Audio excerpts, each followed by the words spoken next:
For stopping by another live episode of Real Estate Titans. I'm your host, Greg Fowler, traveling throughout the marketplace, interviewing the top real estate professionals in our field, from realtors, lenders, builders, developers, residential or commercial, essentially gathering insight, inspiration, really drives and motivates these top producers above and beyond everybody else in what I'd like to consider a real estate titan. Our very special guest and feature titan for today, Bob Landry. Bob, thanks so much for taking the time. Absolutely, Really man. appreciate My pleasure. you. I know there's so many people out there that are really excited about this one, so I just want to dive into the series of questions. You Let got it, everybody out there know who you are. So, Absolutely. tell everybody a little bit about yourself. Yeah, sure. So I'm a local boy. I grew up in Colorado Springs. Moved here as a military brat in a year undisclosed. Okay, that's fair. That's fair. Well, it was in the 70s, let's just say that. Cool. So my dad was stationed at Int Air Force Base. That might be dating myself just a little bit. Okay. Maybe- People out there that know. Maybe you don't know that that's the Olympic Training Center now. That was actually a full-up Air Force base. So Oh, no way. grew up here, went through all my school years, graduated in '85, joined the Air Force, spent 20 years running around the planet with Uncle Sam. Wow. Guam, England, Holland, Turkey, Germany, several other places, and Okay. ended up coming back here after retiring. I just got out ahead of Katrina because I was stationed in Biloxi, Mississippi, Oh. and Katrina chased me out of there. I got up here right 6 weeks before Katrina mowed through down there in 2005. So came back home, started my real estate career, and got real excited about that, man. My first 2 years were like, bam, on fire, super Okay. amazing. And then this little thing that many might not be familiar with, but the Great Recession happened. And right on the heels of that, I had a whole bunch of stuff. I'm sure we'll get into that, but Sure. that's my history. You know, I was an Air Force instructor. I worked in operations, mission management, command centers. Those that know the system, command and control or command post. Wow. Did that for my entire career. Okay. And I was also an Air Force instructor for 4 years, which was pretty fun. Which it's huge perspective into understanding people and psychology and Oh, obviously yeah. systems and what's going on. Let me pull you back a little bit on that. So, what got you into the Air Force in the first place? And then obviously I want to ask you into real estate. But Yeah. Air Force, why? What was going on? I was a huge fan of Pete Landry, Okay. my dad. Huh. He was 28 years Air Force, started out as a central turret machine gunner on B-29s. Wow. Then began very involved with the installing the first computers in the Air Force and integrated computers into Air Force operations. In the 70s had the first global satellite network. Totally, few people even knew it existed. It was so top secret. So, long story short, he was my inspiration. Okay. Then he retired from the Air Force and got into insurance. And he just crushed, I know, complete Yeah. Total. switch, but he had this charisma, this amazing spirit, incredible attitude. And he always pumped me full of Zig Ziglar, and even when I was stationed overseas, would send me cassettes on positive thinking and all this. Okay. So he just instilled this in my blood that you don't have limits. Okay. So that going into the Air Force was totally my dad, Wow. and then honestly the decision to go into becoming an entrepreneur, Yeah. totally my dad. Okay. Yeah, I just watched what he did, the lifestyle he had, the money he made, and traveling and having amazing friends. That was exciting. Huge. So so going from obviously Air Force and then with your father talking about insurance, why real estate, Bob? I mean, what was it for you? It was. I thought I was going to go into insurance. In Yeah. fact, I even came back to the Springs and got. I got real estate and licensed in real estate in Biloxi, Mississippi, a year before I got out. Because I thought, hey, let me try this thing out. Sure. But when I came home, it was my intention to get my insurance licenses and follow Dad's footsteps because I had kind of an inroad. Right. Turned out I didn't like it so much. Too much time in the office, too much desk work in my assessment. Okay. Had a discussion with a great mentor and friend of my dad's and friend of mine, Gary Perez, Wow. with Remax Properties here locally, Okay. Joe Clement's outfit, Yeah. and jumped on board, never looked back, man, and that was Wow. an exciting, yeah, it was just thrilling. So real estate it kind of encapsulated everything exciting about Okay. being an entrepreneur, being free, being able to make my own choices, and after listening and following orders for 20 years, it was a pretty thrilling prospect. To kind of go that way. Yeah. And but what was your progression through your career up until today through real estate? I mean, joining a team, was it just on your own right at the bat? I mean, what does your career progression look like to today? So right off the bat, I started out as an independent agent, Mhm. and I started doing really well. Through desperation and fear, I went crazy. I knocked doors, went after for sell by owners, and did tremendously well the first couple of years. Okay. Then the recession hit, Right. and that, to say the least, took the wind out of my sails. Right. proceeded to go through a divorce, a bankruptcy, mom died, just bankruptcy, everything fell apart. Right. And for a season, I actually went and worked for the state government while doing real estate part-time and going to school full-time because I'm a glutton for punishment. Wow. Filing all that on you, Bob. The whole it was stupid. I think back, it's like, well, I don't remember having time for anything except maybe 3 hours of sleep a night. Wow. But one thing I learned about myself is the more busy I am, the less I stress. All right. So. And a lot of people, that's opposite. I mean, they can't handle the workload, and I think that's again a huge separator between you and a lot of the professionals and individuals is that heavy work velocity, that high workload, and you strive and thrive in that. Not everybody does. So as long as I'm staying on top of it and not under it, okay. That's kind of the big thing is if I'm organized, I know what I'm doing, I'm on top of it. You start feeling you're getting behind, you get buried by it. That's another story. But at the time, through the grace of God, somehow I stayed on top of everything. Of course, I wasn't doing a ton of real estate during those particular couple of years. As a veterans employment rep, I was helping veterans overcome barriers to employment, kind of focusing there. And with the full-time degree program with UCCS. Got back out of that after about a year, just over a year, with the state government, and then re-engaged with a fervor. And I hooked up with a good friend of mine, Ian Stone, with Ringback Properties, and he took me on as one of his team. Never thought I'd be on somebody else's team. Wow. And kind of went just for 1 year with him to really get my footing back. And then he and I are still great friends. Shout out to Ian Stone, he's out there. Hey, Ian. Yeah, and then I went back on my own and really started getting into it. And another buddy of mine, I hooked up with him for a while, Jay Carden, another Remax guy, and he helped me get back on my feet. And then I decided, and I had a team before, backing up just a little bit before the recession. I did start building my team. Okay. Another fantastic agent, friend of mine, Don Stahl, out there. He's also with Remax Properties, as it happens. Gosh, what's up with these Remax? I know, hey, great people over there, truly. They are. I love Joe Clement and the crew. They're good people. But yeah, Don Stahl was on my team, and I had a great admin, and we just had a blast, man. We did good business, had fun with it, and one thing led to another. The recession hit, and after getting back on my feet, I decided it's time for me to have my own team. Wow. The progression kind of went from there, and I ended up with Charles, who I freaking love, Charles Delacio. Great guy. And I've never worked a place where I felt more free to do my business how I want, having more latitude or the ability to just, crush it. I've got everything I need, so I'm just loving being here. I love that. That's a big statement for you to say because, as you know, there's so many different options and opportunities for real estate professionals as to why people go where they go. Right. It's always fascinating to me. And so that's huge volume to say for the company that you're with and working together. So now let's go into, I think this is a beautiful segue into your why. Really, Bob, what motivates you? What's your why? Gets you out of bed in the morning, really drives you to do what you do to level you do it at. That's an easy one, brother. All right. I want choices. Okay. I don't ever want to be in a position in life where I'm left without choices because I didn't frickin' work hard enough. I didn't earn enough money. I didn't put enough time in. I wasn't diligent or assertive enough or have enough effort towards my goals to have enough in the bank to have options. And that option is give money to an orphanage, give money to a church, help somebody in need, be able to take trips, travel. Another recession comes, it doesn't matter because I worked hard, I have no debt, there's money in the bank, I have options. So that's what success means to me, and that's why I work hard. That's why I get up at 5 every day and follow a regimented routine because I want the options. I don't ever want to say, Bobby, you can't do that because, and quite frankly, no one's ever come across a problem in life that having more money or success made worse. Agreed. So that's my big why, man. Yeah. I've got grandkids now, I've got an amazing wife, and I'm on my second life, and I want to do it right this time. Love it.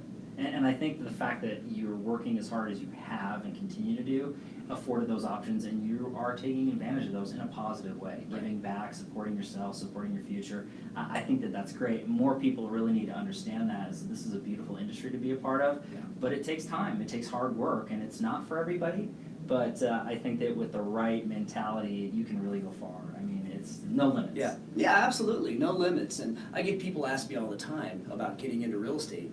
Hey, Bob, I think I want to get into real estate. Will you talk to me? And I try my level best to talk them out of it. Okay, that's being genuine. Being genuine. Yeah. And I tell them I'm going to try to talk them out of it. And I explain what it's going to take. It's about Tom Ferry. Props to Tom Ferry. He's my boss as a coach. Sure. But he teaches it's a 86% washout rate after 5 years. Unreal. Yeah, 86%. 86%. I think that's the statistic that Tom uses, but it's a huge washout rate. Yeah.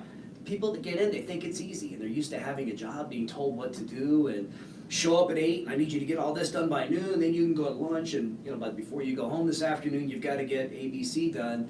And this is an industry, you show up, it's like, well, nobody's blowing my phone up, having me come list their house, or I don't have any buyers calling me saying they want to show houses, so I'll go home and rearrange my sock drawer, I guess. They don't have the discipline to engage in activities consistently that statistically yield high results. I think that there's a lot for people to digest out there. There's a lot of professionals that watch this that have been through it, walk the talk, but there's a lot of newer professionals, and hopefully that rings hard and heavy through them. I know that a lot of the fellow Titans that have been on the series, it is about mentorship and really learning from better and smarter people and having humility to take that in. So for any of the newer individuals out there, I think, latch on to somebody who can guide you and help you. Don't try to do it alone. No one does it alone. That's exactly right, yeah. You gotta have a coach, and this sounds self-serving as a coach. Sure. It's not that self-serving, because I can't be a coach to anybody in my city. I don't think Tom or the organization is gonna assign me anyone here. Right. But I look across the landscape of those who have really hit it in real estate, those who've been super successful, and I don't know any exceptions to this rule. They all have a mentor or a coach. And that rule consistently applies. Because if we come in with our ego and our thoughts or ideologies on how to put things together, as soon as things shift away from how we think the world goes, we're lost. We don't know what to do. And when we have a mentor, a coach, a guide, someone that we can sound off and help us get through those times, we're able to accomplish anything, everything. I love that mentality, and I think that's so true. And this might be a good segue into the next question. I might have jumped ahead a little bit here, That's but okay. I think that if you could look back on your career thus far, Bob, and pick or choose one or two things that you added to your business that took it from one level to the next, what does that look like for you? Well, again, I think it's a good segue from the last question. Sure. Because getting a coach, Okay. really, I started off years ago, even before Tom Ferry, I had a coach, and the gentleman was starting up a new company, and Life Bushido. Okay. And it was a great, I'm stalling, Steve, wow, it'll come back to me. No if worries. I stop trying to think of it, but anyway, he's still Yeah. in business, he's out in the East Coast, but he was really blunt and direct with me. Okay. He helped me get online, provided some online admin, and this was like my first days in the business. Wow. But he was tough on me. And he made me get on the phone with him every week, and he held me accountable. How many people did you call? How much time did you put in? And he would give me hell if I said, all right, Bob, how many hours? And I couldn't help but be honest with the guy. He had that personality. How many hours did you commit to your business this week? Wow. Oh, I think I did 30 hours. He said, Bob, seriously, Right. 30 hours? Wow. That's all you? Are you poking a stick at this thing? Are you a hobbyist, or do you want to do something here? Sure. And he busted my, Yeah. busted my balls, Yeah. held me accountable, and really made me step up to the plate. And I knew I had to answer to him every week too. Okay. So that was the big thing. And applying specific principles and techniques and tactics and having very purposeful things in my schedule every day, every week, that statistically resulted in business. Okay. So it takes it out of the realm of, most people are accidental agents. Good point. They show up, they get a license, and then they tell all their friends they're a real estate agent, and can't wait for people to call me and sell houses, and it looks so easy. You stick a sign in the yard, you press enter in the MLS, and yay, it works. It's just so easy. All Six these figures. realtors, yay, yeah. All these people making so much money. In reality, it is freaking work, man. I mean, you've got to consistently plow after it. Sure. And if you do that long and hard enough, and you work within the confines of integrity and serve enough people well, then maybe you can build a team, and then you can start to back off a little bit Right. as you teach, mentor, train, and coach others to succeed well. And they do that under your umbrella. Of course, you can make money off that while helping them crush it. Right. And everybody wins that way. You're extending a legacy, you're forwarding knowledge on, because somebody took a shot at you at the beginning of your career and Right. that sort of thing. So you're just paying it forward. I think that that's a wonderful way to look at it, but I'm so glad that you mentioned that. And again, what you said about Tom and his statistics, 86% fallout. There's Yeah. a reason. I mean, you hit it right there. So if I'm watching this right now and kind of being involved, really advising just to get a coach, Get a coach. mentor, really take your business if you're serious. And treat it like a business. Okay. That's Treat it like a business. Did you? I'm serious. Right here. People are coming in and they say, I want to do great in real estate. Yeah, I'm willing to put in the hard work. And I have had many agents work for me. I've let agents go. Agents have moved on because they sit across the desk from me and said, I'm going to put in the work. I'm going to show up at the office at 8. I'm going to do an hour of power. I'm setting appointments. I'm going to make sure I drive it. I'm going to door knock. I'm going to call my sphere of influence. I'm going to do these activities. And then they don't, right?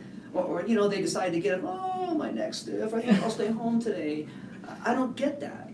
You have the ability to do so well in this industry, to make such an amazing living, great money, and all you have to do is really serve people well. Why are people willing to go to work and make chump change, working for somebody else? But when they sign that piece of paper saying, I'll be an employee, and I'm going to make, and I'm not going to pick on anybody's income level, so I'm not going to name a dollar amount, but for this amount of money, I'm going to give you this many hours. And they're willing, they will show up on time, they won't go to lunch 1 minute before 12, and they won't go home before 5, and they'll do everything they're told for a company they might not even care about to build somebody else's business, but they won't put a fraction of that amount of effort towards their own business in real estate. When the pay, the return is exponentially higher. There's no ceiling. Sure. I mean, this industry is the great non-denominator. It doesn't matter your education, your background, where you come from, your ethnicity. Nothing matters. It's the commitment, the discipline, how much you're willing to serve, and if you're willing to work hard within the confines of integrity. I love that. I don't think anybody could have said that better, Bob. I mean, that's the reality of the situation. And hopefully everybody's really listening to that section, because that's going to hopefully really inspire people to move forward with their lives and do what inspires them. You mentioned money versus time. I think that's the kind of the scenario. Hey, I'm signing on that dotted line to give up X amount of my life and time for a dollar amount. Now, what you're talking about real estate, which I love personally, is the more you make, the more you can give. Right. It's not just all about, oh, look at me and I can make all this money. It's the more successful you are, the more people you can make successful. And that's where a lot of people have confusion, and I'm glad you stated that. That was really beautiful. So let's go into a slightly harder question. This is the challenge question. All right, so, take a drink of water. Yeah, I was going to say, everybody, here we go. It's vodka, actually. That's right. We weren't going to say anything until afterwards. So if you could look back at your life thus far, Bob, and select a challenge to share with myself and everybody out there that you overcame, that made you a stronger man because of it, what does that look like for you? And again, we all deal with challenges, whether it's in the past, now, or in the future. No one's exempt. So what does that look like for you? Without a doubt, it was my divorce, bankruptcy, my business crashing right in the midst of my mother dying. Wow. I mean, literally, all of it came to fruition. All of that finished and came to a conclusion in 2011. Okay. No, 2009. Sorry, 2009. Okay. I mean, can I cuss here? Yeah. What a shit show. Okay. You know, my entire life was stripped out from under me. The proverbial rug completely ripped out from under me. Everything I used to define myself, all my ego was completely stripped aside. And I had a choice at that point. Either I'm going to figure this thing out and live, or I'm just going to check out. And I'm going to be honest with you, those thoughts were there. Thank God I got good counsel. I had a good therapist, I had a good counselor, probably some good drugs at the time, legal prescription drugs at the time to get me through this and help me sleep and things like that. And then I decided, I remembered back to my dad, the things he used to make me read, Zig Ziglar, Earl Nightingale, John Maxwell, and the stuff that was pumped into my head. And I had to dig deep and remember, so much of this is my choice. Your reality construct is based on your attention and focus, right? So I can take all these things and dwell on them and focus on them, and I had great reason, great excuse, because we give ourselves excuses to linger and through refractive memory, relive negative experiences. We as humans have the only capability of doing that, by the way. If a giraffe runs from a lion, the cortisone that's flashing through his blood is only going to be short-lived until he outruns the lion, then he goes back to eating grass, he's fine. Sure. The human relives the experience again and again and again, and it creates a negative pathology and a negative physiology that brings about an unhealthy state. And that's why so many people, when they go through horrible times in life, they end up very ill. They end up sick, they end up depressed. So they have a physiological and emotional reaction through this refractive memory process. So I just made this decision. Right. Either I'm going to step up and do something with my life, or I'm just going to give up and turn in. So one of the things that helped me is working for the state. Okay. Because I was sitting across the table, much like this, and face-to-face with veterans. Many had worse problems than I did. They lost a limb, you know, they've been blown up in combat, they've gone through horrible things, they lost their entire family. You know, I remember talking to one guy who lost his whole family in a car accident. You know, I mean, there's horrible things happening. And I had to dig deep and find out how I can serve and help them navigate through these horrible challenges that they've been presented with. And it made me forget about mine. And then, ding, the light came on. What did Zig Ziglar always say? You want to get everything you want in life. First, help enough people get what they want. Yeah. When you start serving other people, it takes the attention and focus off all the things you think you have as problems. Right. So that was my flashpoint, man. I mean, that was just the thing that really, a catalyst for growth and acceleration in my life. I had to make the decision. Am I gonna be the victim, or am I gonna be somebody who steps up like Viktor Frankl always taught? And for those that don't know Viktor Frankl, read Viktor Frankl. Survived the Nazi concentration camps. His entire family was murdered by the Nazis. He himself experimented on, torturous experimentation. Came across this great epiphany that he went on to teach in seminars and lectures and universities and write numerous books after. You know, you have absolutely one thing no one can ever take from you. And that's your choice how to react and respond. Nobody gets to take that from you. You could reach across the table now, and I hope you know, Greg, but you can smack me in the mouth. And I can choose to laugh, ignore it, run out the door in fear. I mean, I have all these different choices. Right. Why are we taught? We tend to believe that we're limited with our choices. And we just react and respond based on the animal instinctual reaction, based on survival instinct. Right. So that's a long answer, brother, but that's a beautiful answer. That was the catalyst for me. I had to just realize, man, either I'm going to step up and do what I thought I knew based on what my amazing dad, God rest his soul, passed away a year and a half ago, what he taught me, or am I just going to fade off into obscurity? And I think that I can easily say this, that through the series, I mean, usually a Titan will share, you know, one impactful, but you dealt with so much all at once. I mean, I don't know anybody out there that would argue that that's rough. I mean, you're talking about financial loss, you're talking about relationship and family, you know, passing away. Yeah. It doesn't get much worse than that, but you took yourself out of the situation, talking to the veterans and saying, hey, look, you know, as bad as I feel right now and the things I'm dealing with, somebody else has it worse, and I need to be thankful.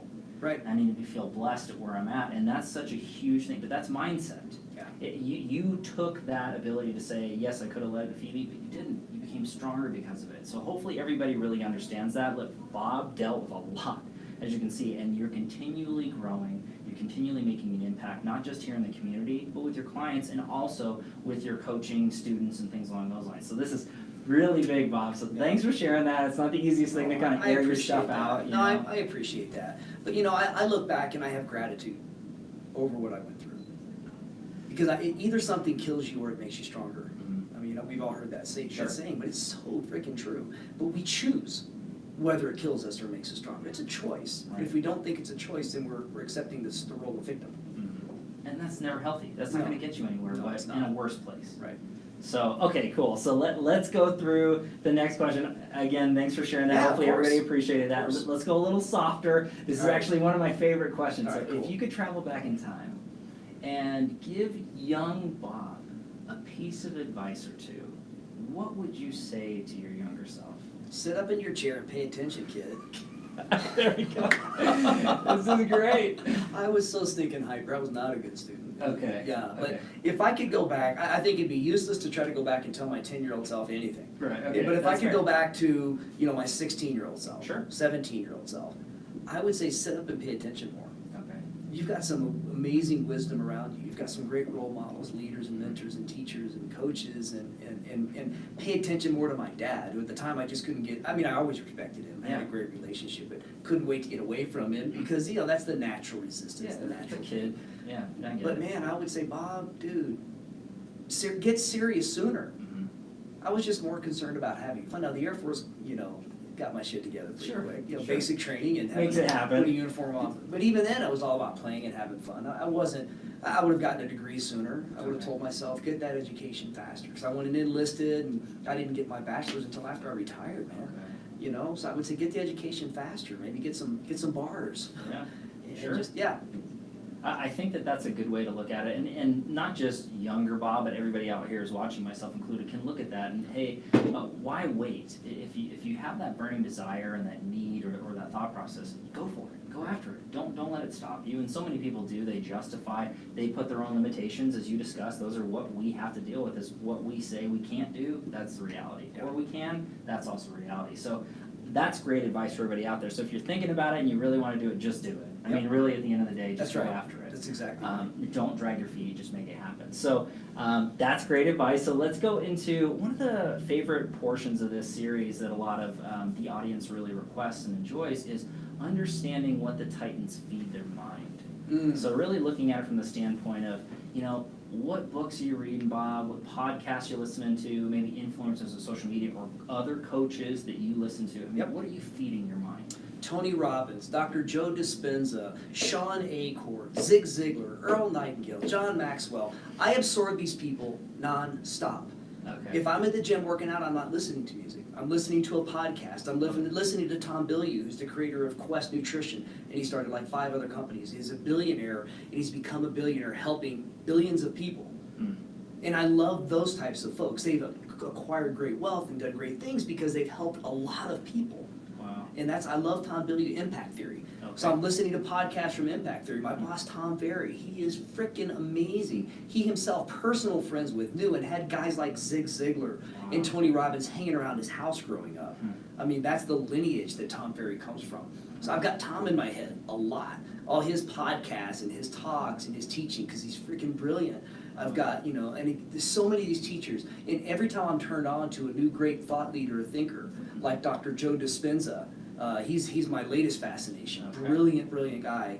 And he talks about how through meditation and realigning your thought process and how to break the habit of being you is his premier book in 2012. Not his first, but I think probably in my assessment prior to the one that was just released this year, Becoming Supernatural, was his most impactful book. Kind of his headliner book, yeah. Yeah, I mean, because it breaks down through neuroscience, through physics, and through quantum entanglement, quantum theory, how to break down who you are and get through all your static and clutter using scientific principles to becoming a whole you without limitation. Wow. And I could dig deep into it, but I won't. No, but this is great. I could really get deep into this because I read this stuff all the time. Sure. I'm always reading, I'm always in podcasts, I'm always listening to positive thought leaders and thinkers, and because of that, I'm brainwashed. I'm brainwashed, yeah, exactly. Yeah. I'm brainwashed to think I don't have limitations. I don't tune into the negative news. It serves no purpose. If I can do something about it, and I do scan the headlines, I get the paper every day, I open it up, but I don't read the story about the fiery busload full of kids that ran off the cliff. I can't do anything about that. I can't go save the kids. Sure. And if I get into that stuff and read it, and oh baby, and talking to my wife, we always sit together and have coffee. Oh, look at this horrible thing she busted me this morning.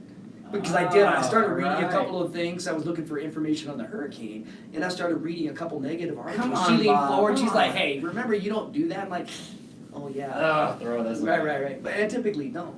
But your success and your emotion and your energy is completely based on your attention and focus. Love it.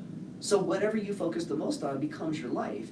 People, they focused on negative news, negative crap all the time. They only talk about the negative things or frustrations in politics. They argue with people, and then their entertainment is all dark and negative. I'm not bashing anybody's entertainment. Walking Dead, whatever you like, go for it, I guess. But if your entertainment's dark, your news is dark, and all the stuff you talk about is negative and dark, there's no magical way you're going to suddenly be positive. It's not going to happen. Human psychology won't allow for that. Yep. I think it's the same principle as you are what you eat, right? I mean, that's exactly right. You end up being the person and the mindset that you fill your mind, the people you have conversations with, the types of conversations, movies, books, travel, all that becomes who you are, positive or negative. So why not choose in the mindset to be positive? Again, dealing with what you've dealt with, that's what you've been. Right. Look at the success you've had. And so many other top tier professionals feed their minds this way, feel this way. So that was huge. I mean, we could just have that whole section as far as mind and numbing, crunching information. So everybody out there, I will have all those influencers, podcasts, and books in the comments below, so you can feed your mind the same way Bob does. So Bob, this has been huge. Tons of nuggets, information for professionals, consumers, the whole nine. Get to know you. This is the last question to wrap everything up. All right. So if you could sum up your brand, you as a man, you as a professional, with a quote or a mantra that you live by, what does that look like for Bob Landry? I want to find ways to serve people and make their lives better. And that really is at my freaking core, man. I mean, and this sounds self-serving maybe, it sounds like, oh yeah, that's of course the right thing to say. But, you know, Maslow's hierarchy of needs, at the very top of the pyramid is self-actualization. We've all got to figure out what that thing is that ignites our soul. We have all of our needs met, we have security, safety, relationships, food, we have all these things. We get to a place where you have to figure out how to give back. Because if you don't, you're a stagnant pond. If you got an inlet and no outlet, you've got to find a way to serve, to give back. So my brand, I don't know if I want to put a nomenclature around that, but it's just, I need to serve, I need to give back, I need to find out, and if I can sit across the table from you, or if I can physically, you know, help you in any way, shape, or form, where I can make your life better, or help you help yourself, dude, there is just nothing freaking better than that. I mean, that is like the highest level of self-actualization. And I'm so blessed and privileged to have so many incredible coaching clients through Tom Ferry. Sure. And I get to work with them. And when they express gratitude back to me, that coach, I love hearing that. When they're, coach, thank you so much, man. I started here, and because we've been through this coaching process, and now I'm here, and my life is better, I'm making better money, I feel better about my business, and my marriage is in better shape. Because we don't just coach to just one piece, just make more money. It's the whole life, it's balance. So that's my brand. And when it comes to the real estate side of it, when I can help my agents make more money, have a better life, feel better about themselves, when I can help them eliminate or reduce at least limiting thoughts, limiting thinking. Because the only thing that holds you back is this. What's going on between your two ears? Your negative thinking, your limited thoughts, because we really don't have limits. We simply don't have limits. And unless you think you do. And I love that one of the great philosophers of the 20th century, Albert Einstein, I'm not being sarcastic, he truly was, he posited one of the most profound questions ever. He said, is the world a friendly place? Ask that question to a room full of leading scholars,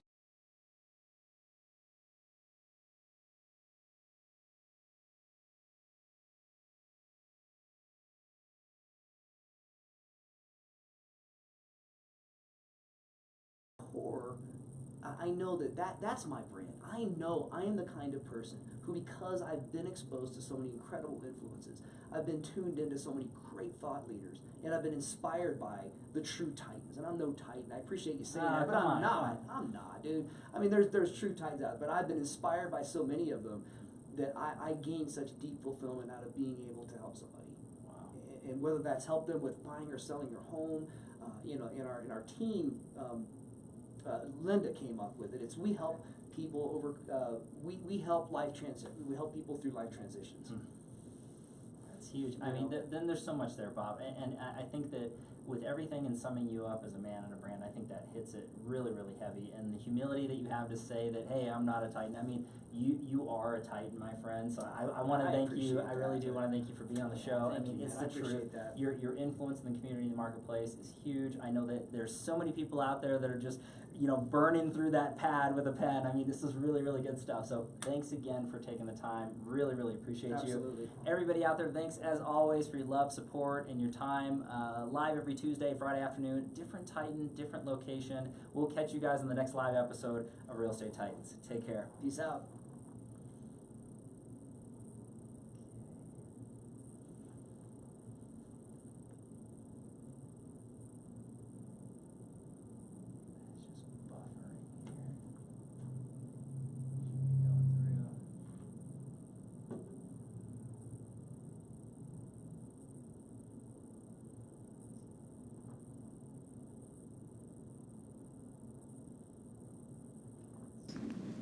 Clear? We are